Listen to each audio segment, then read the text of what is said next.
Hey baby, welcome back to my YouTube channel, and today is lesson 2 of the Bible study, Bringing Men to Jesus. If you have not watched the first one, go watch that one first and then come to this one, because if you don't, it's not going to make that much sense of what I'm teaching you. Anyways, so the lesson today is the power of choice. So man becomes a living soul. So we're going to go Genesis 2:7. Genesis is the first book in the Bible, by the way.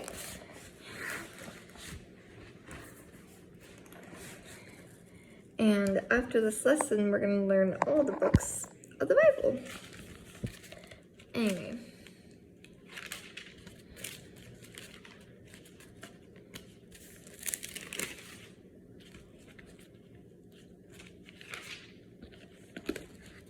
Okay, 2:6 says, "But there went up a mist from the earth and watered the whole face of the ground."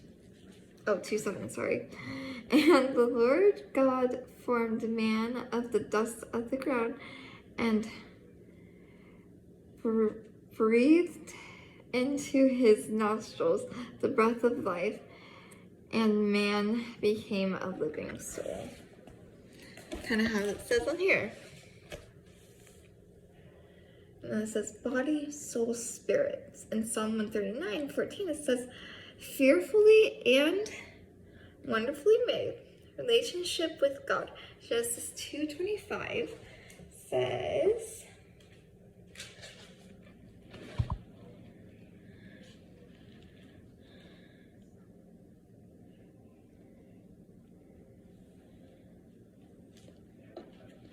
and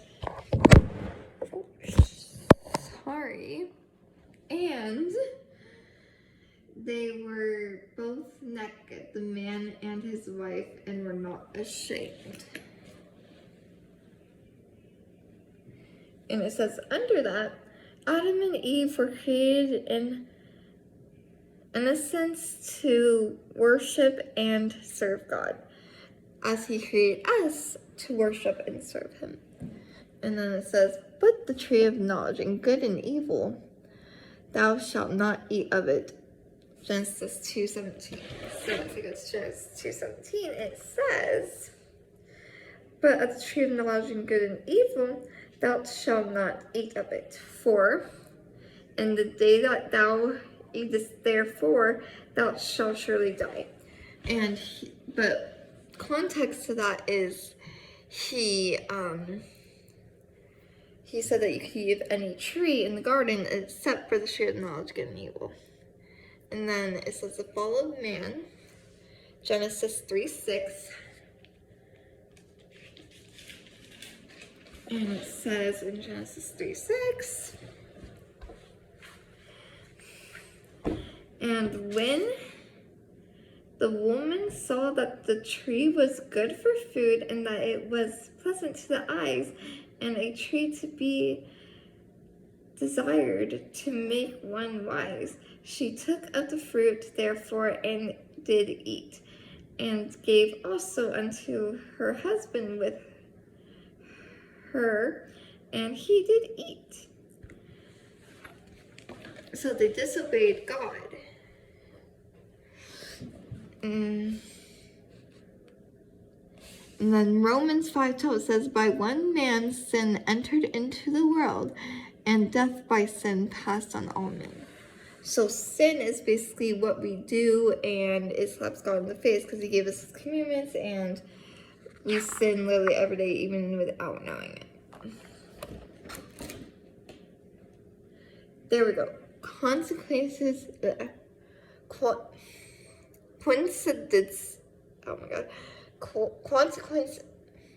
I can't talk. Consequences of sin. There we go. So it says the curse of sin. Genesis 3:14 through 19. So by the 14 until 19, that's actually a lot of reading. So just stay with me. It says, "And the Lord God said unto the serpent, Because thou hast done this, Thou art cursed above all cattle, and above every beast of the field. Upon thy belly shalt thou go, and thus shalt thou eat all the days of his life. So basically, why he was talking to the serpent is the serpent told Adam and Eve to eat of the tree, and he was so convincing. So God made it crawl on its belly. Because, boas and other snakes can climb trees. But this snake was forced to not do that. Okay. And I will put eternity between thee and the woman, and between thy seed and her seed. It shall bruise thy head, and thou shalt bruise his heel. Unto the woman he said, I will greatly multiply thy sorrow and thy completion, I think. In sorrow thou shalt bring forth children, and thy desire shall be to thy husband, and he shall rule over thee. And unto Adam she said, because thou hast hearkened unto the voice of thy wife, and hast eaten of the tree of which I commanded thee, saying, thou shalt not eat of it. Cursed is the ground to the sake, in sorrow shalt thou eat of it all the days of thy life. Thorns also and thistles shall it bring forth to thee, and thou shalt eat the herb of the field. In the sweat of thy face shalt thou eat bread, till thou returnest unto the ground, for out of it wast thou taken, for dust thou art, and unto dust shalt thou return. So what's that saying is that God took them out of dust, and so they will return back to dust when they die. And so this is curse of sin. Serpent was cursed. Woman, sorrow and pain in childbearing. So all the women that are gonna have babies or had babies, thank Eve for the pain of that.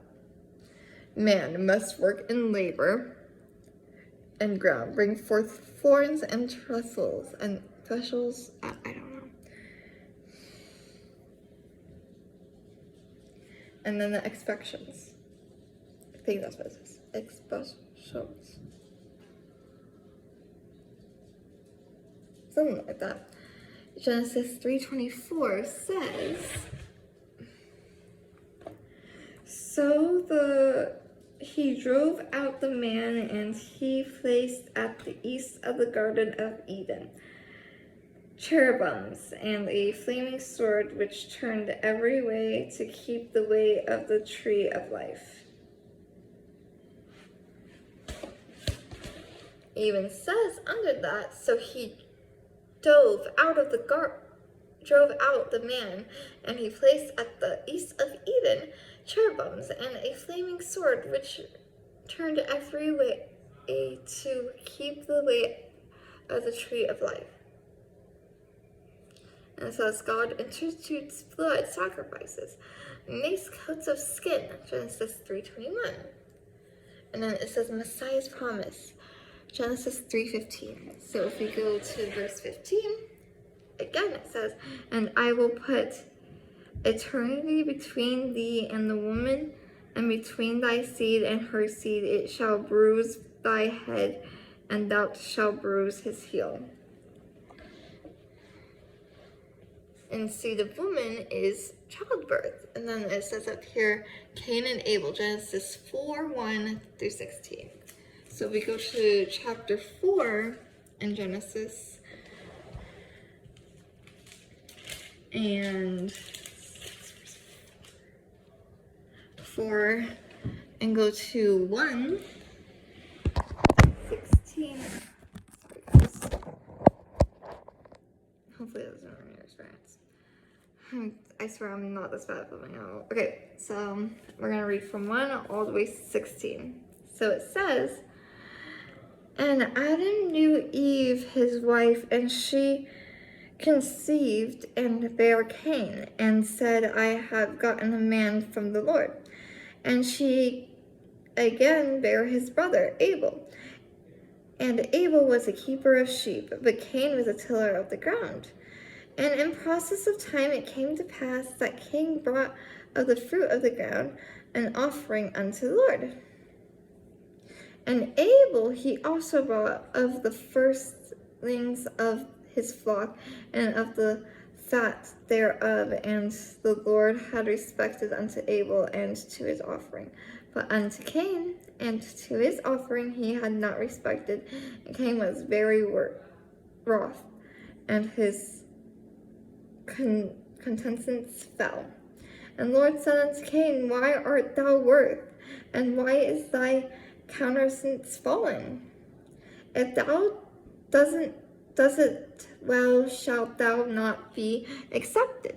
And if thou doesn't not well, sin leaveth at the door, and unto that thee shall be his desire, and thou shalt rule over him. And Cain talked with Abel his brother. And it came to pass when they were in the field that Cain rose up again, Abel his brother, and slew him. And in Bible, slew means killed, if you did not know. And the Lord said unto Cain, Where is Abel thy brother? And he said, I know not. Am I my brother's keeper? And he said, What hast thou done? The voice of thy brother's blood crieth unto me from the ground.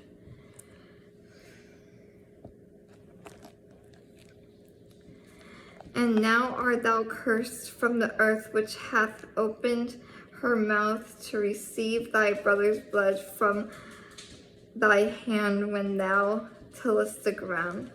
It shall not therefore yield unto her strength, a figurative and a vague bound shalt thou be in the earth. We're reading until 60 years. We're almost there. And Cain said unto the Lord, My punishment is greater than I can bear. Behold, thou hast driven me out this day from the face of the earth, and from thy face shall I be hid, and I shall be a figurative and a vague bound in the earth. And it shall come to pass that everyone that findeth me shall slay me, which also means killed.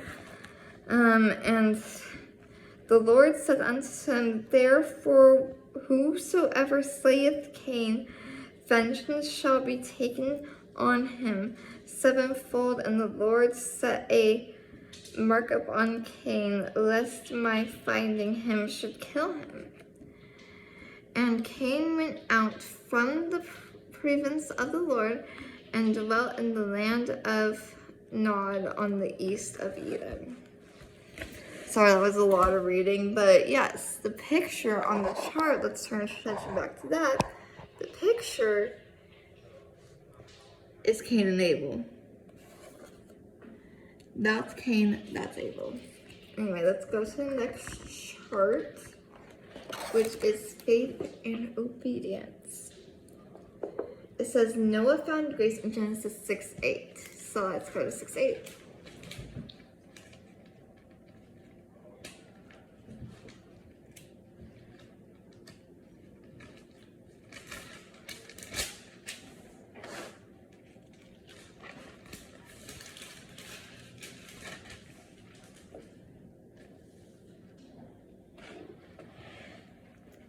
Okay, so Genesis 6:8 says, But Noah found grace in the eyes of the Lord. And then faith, Hebrews 11:7 says, By faith Noah moved with fear and which means obedience. And then God's promise just since 9/11, which was 9/11.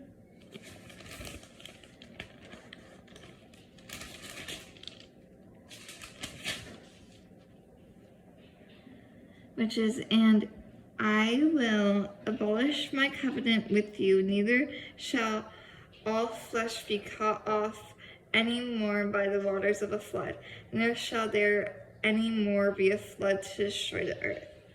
And the promise was the rainbow. And then Matthew 24:38, for as in those days before the flood, they were eating and drinking, marrying and giving. Noah entered giving in marriage until the day that Noah entered the ark. As it was, so shall it be. So basically what it was is why God flooded the earth in the first place was that humans were drinking and cursing and all this, and God hated his creation. But Noah was faithful, so Noah found grace in God's eyes. So what he did, he's like, get your sons and their wives, you and your wife, and make an ark out of gopher wood. And I missed the great flood. And he destroyed all his humans, and Noah and his sons and their wives were said to multiply the world. So we're basically from Noah, if you think about it. Oh, and look at that. We are at the end of chapter 2. We will be moving on to chapter 3 next time. So if you like this Bible lesson, make sure to give the videos a thumbs up. Make sure to give the videos a thumbs up. And make sure to subscribe for more Bible and other stuff. And make sure to hit that little bell so you never miss another post. And next time, probably tomorrow, we will be starting lesson 3. I'm not sure how many lessons there are,